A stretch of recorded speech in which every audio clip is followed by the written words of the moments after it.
Mahirap ang buhay. Nakakapagod. Pero huwag kang susuko.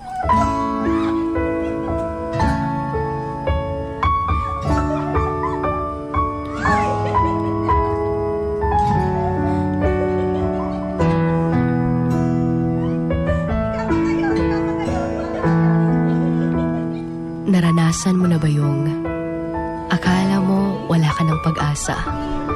Yung feeling na pagod ka na. Ubos na ubos ka pa.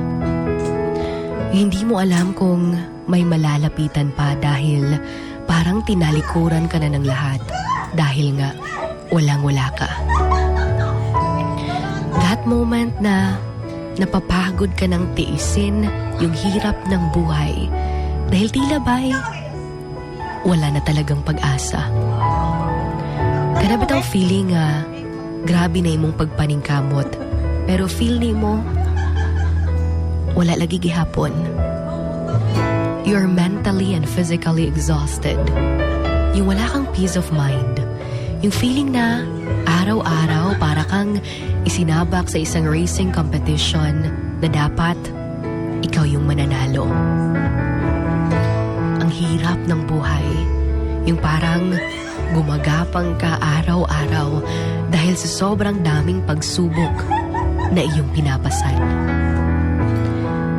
Naging sobrang buti mong tao sa iba. Pero ngayon, tila ba'y tinalikuran ka nila. Gikaya ni mo tanan tungod kay wala kay laing masandigan. Di pod ka pwede nga magsalig sa uban kay ikaw pod ang ilang gisaligan. Ang hirap, diba? Nakakapagod na, diba?